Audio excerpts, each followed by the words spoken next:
మీరు ఒకసారి పరిశీలించారు, లోపలికి వెళ్ళి రికార్డ్స్ అనేవి చూసుకున్నారు. ఎలా ఉంది లోపల పరిస్థితి? ఆయన ఆరోపించినట్లు నిజంగా ఈ విధంగా చనిపోయినాయా? ఈ ఆయన కరుణాకర్ రెడ్డి ఏదైతే ఆరోపణలు చేశాడో ఆ ప్లేస్కే మేము జిల్లా ఎమ్మెల్యేలు మాత్రమే వచ్చాం.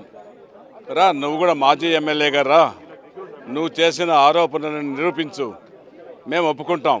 లేదనుకుంటే నువ్వు చెప్పినవన్నీ అబద్ధాలు అనేసి ఒప్పుకో. ఆయన మీరు రానివ్వలేదంట కదా, ఇక్కడికి రానివ్వలేదు కదా మీరు? మేము రానిచ్చలేదు, ఆయన మాత్రం రమ్మన్నాం. మేము కూడా ఎమ్మెల్యేలు మాత్రమే వచ్చాం, వేరే వాళ్ళు రాలేదు. ఆయన కూడా రమ్మని ఎదురు చూస్తున్నాం, పిలుస్తున్నాం. పోలీస్ ప్రొటెక్షన్ కూడా ఇస్తాం, రమ్మని చెప్పు ఆయన్ను. రావాలి కరుణాకర్ రెడ్డి ఇక్కడికి. మేమేం దానికి అడ్డగించలేదు, రావాలని మేము మాత్రం వచ్చాం. మా మంది మార్బలం ఎన్డీఏ కూటమి నాయకులు ఎవరు లేరు, ఓన్లీ ఎమ్మెల్యేలు వాళ్ళ సెక్యూరిటీ మాత్రం, వాళ్ళ అనుచరులు ఒకరు మాత్రం వచ్చాం. ఖచ్చితంగా నువ్వు వచ్చేంత వరకు కూడా ఉంటాం. నువ్వు వస్తానంటే చెప్పు, మేము ఇంకా అరగంట కూడా వెయిట్ చేస్తాం. ఎంతసేపు ఉంటారు సార్ మీరు? సాయంత్రం వరకు వారి కోసం ఎదురు చూస్తారా? ఇది సాయంత్రం వరకు ఎదురు చూస్తారా? సాయంత్రం అరగంట గంట చూస్తాం. ఆయన కోసం మేము ఎదురు చూడాల్సిన పని మాకేం అవసరం ఉంది? అబద్ధాలు చెప్పి ఇంట్లో కూర్చొని నాటకాలు ఆడుతున్నాడు. నాటకాలు అన్నీ వేసే డ్రామాలు వేసేది ఆయనకి అలవాటు. ఆ డ్రామాలలో ఇది ఒక పార్ట్గా చేసుకున్నాడు. ఆయన కోసం మేము సాయంకాలం వరకు మేమెందుకు, మాకేం అవసరం? మేము ఇప్పుడు వచ్చాం 8 గంటలకు వచ్చాం. రా, 10 గంటల వరకు 10:30 వరకు ఉంటాం. రా, నువ్వు నిరూపించు. నువ్వు నిరూపిస్తే మేము క్షమాపణ చెప్తాం. లేదు, మేము ఇప్పుడు మాకు నువ్వు క్షమాపణ చెప్పి రాజకీయ సన్యాసం తీసుకో, నువ్వు నీ కొడుకొని.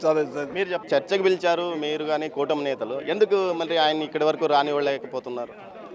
ఈ రోజున 3 రోజుల క్రితం నుంచి కూడా తిరుపతి నగరంలోనే కాదు, ప్రపంచవ్యాప్తంగా కూడా ఏదైతే తిరుమల తిరుపతి దేవస్థానంని అప్రతిష్ట పాలు చేయాలని చేసినటువంటి వాళ్ళ ప్లాన్లన్నీ కూడా అట్టర్ ప్లాఫ్ అయ్యాయి. ఎందుకంటే గత 5 సంవత్సరాలుగా కూడా చూస్తున్నారు వారు తిరుమల తిరుపతి దేవస్థానం కానీ తిరుపతి ప్రాశస్తాన్ని ఏ విధంగా తగ్గించాలి, ఎన్ని అక్రమాలు చేశారో, ఎంత అవినీతికి పాల్పడ్డారో అనేది ప్రతి ఒక్కరికి తెలుసు.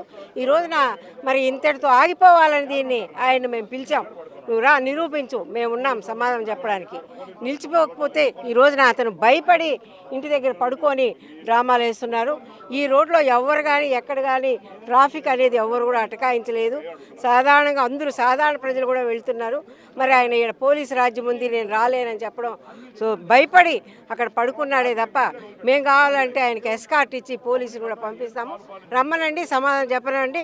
ఇది ఇంతటితో తిరుమల తిరుపతి దేవస్థానం యొక్క అబాస్పాలు చేసినటువంటిది ఇంతటితో ఆగిపోవాలని మేము కోరుకుంటాం. గతంలో పోలీసులు అసలు చాలా స్వేచ్ఛగా అందరినీ బయట తిప్పారు, ఇప్పుడు చూస్తే మమ్మల్ని అడ్డుకుంటున్నారని ఆయన అంటున్నారు. అవన్నీ కేవలం భూమన కరుణాకర్ రెడ్డి గారు కట్టుకథలు అల్లుతున్నారు. ఖచ్చితంగా ఈరోజు మనం పోవాల్సి వస్తుందని చెప్పి వాళ్ళ పార్టీ నాయకుల్ని, కార్యకర్తలను తీసుకొని వచ్చి ఇంట్లో లోపల కూర్చొనేసి ఒక డ్రామా ఆడుతా అన్నాడు. ఆయనకి నిజంగా ఒక ఎమ్మెల్యేగా, ఒక టీడీ మాజీ చైర్మన్గా పనిచేసినటువంటి వ్యక్తి అయితే నికార్సుగా ఇక్కడ ఈ డైరీ ఫామ్కి వచ్చి ఆయన ఆరోపణలు చేసినటువంటి అన్ని కూడా నిరూపించండి అని చెప్పి మేము ఇక్కడ పోలీస్ సహకారంతో మిమ్మల్ని రండి అని చెప్పి మేము చెప్తున్నాము. ఎవరు లేకపోయినా కూడా ఆడ డ్రామాలు ఆడుతున్నాడు కరుణాకర్ రెడ్డి. ఈ డ్రామాలు నిన్ను నమ్మే పరిస్థితుల్లో లేదు. ఖచ్చితంగా నిన్ను ప్రజలందరూ కూడా, తిరుపతి ప్రజలందరూ కూడా నిన్ను చీకొట్టారు. ఇంకా సిగ్గు లేకుండా నువ్వు ఇలాంటి ఆరోపణలు చేసి, అసత్య ఆరోపణలు చేసి దేవుడికి సంబంధించినటువంటి సంస్థలను కూడా నువ్వు అవమాన పాలు చేస్తున్నావు. రాబోయే రోజుల్లో నీకు తగిన కునుబాడం కూడా జరుగుతుందని చెప్పండి. అసలు మీరు ఏదో ఛాలెంజ్కి పిలిచారు, ఆయన రానివ్వలేదు. మరోవైపు గతంలో మీరు ఏదో మా దగ్గర విజిలెన్స్ నివేదికలు ఉన్నాయన్నారు. నివేదికలు ఉన్నప్పుడు దాని ప్రకారం మీరు క్రిమినల్ కేసులు పెట్టచ్చు కదా? ఆల్రెడీ నిన్న మొన్న కూడా మేము చెప్పాం, ఎక్స్ప్లెయిన్ చేసాం. ఎన్ని ఆవులు చనిపోయాయి, వాళ్ళ హయాంలో ఎన్ని చనిపోయాయి, మా హయాంలో ఎన్ని ఉన్నాయి, ఏంది ఎలా జరిగిందని. ఆయనకి సవాల్ విసిరిన తర్వాత ఈరోజు ఆయన నిద్రలేసినట్టున్నాడు. తెల్లవారుజామున లేచి నేను ఇక్కడ అందరూ ఉన్నారు, ఇప్పుడు ఎమ్మెల్యేలు ఉన్నారు, ఎంపీలు అందరూ కూడా ఇక్కడ వచ్చి ఉన్నారు కదా, సవాల్ స్వీకరించి ఇక్కడికి రావాలి కదా. దాన్ని వదిలేసి ఇంట్లో పడుకొని డ్రామాలు చేస్తున్నాడు. ఈయన కేవలం కావాల్సింది ఒకటే, దేవుడు ప్రతిష్ట దిగజార్చడం తప్పితే వేరే పని లేదు. ఆ హరినాథ్ రెడ్డిని కాపాడడం తప్పితే వేరే పని లేదు. ఇక్కడ చూస్తున్నాం మనం ఎలా పరిస్థితి తయారైందో. ఇప్పుడు ఎన్డీఏ కూటమి వచ్చిన తర్వాత ఆవుల్ని ఎలా చూసుకోవాలి, ఎలా చేయాలనేది ఒక క్రమబద్ధీకరణపై నడుస్తుంది. ఎన్ని మేము సిద్ధంరా స్వామి ఇక్కడ రా అంటే ఆడేడో రోడ్డు పైన పండుకొని డ్రామాలు వేస్తున్నాడు. ఆయన పోలీసు వాళ్ళు ఎవరు ఆపలేదు. ఎస్పీ గారిని కూడా అడిగాం, సార్ మీరు ఏమైనా ఆపారా, ఎవరన్నా హౌస్ అరెస్ట్ చేశారని. ఏమీ లేదు. ఆయన కావాల్సింది ఏంటంటే ఇక్కడికి ఎమ్మెల్యేలు వాళ్ళు వస్తే నిజం బట్టబయలు అవుతుంది కాబట్టి ఇప్పుడు రావాల్సిన అవసరం లేదు. మళ్ళీ వచ్చి 4 డ్రామాలు చేసి చేయడం పరిస్థితి తప్పితే ఇంకొకటి కాదని కూడా మేము భావిస్తాం.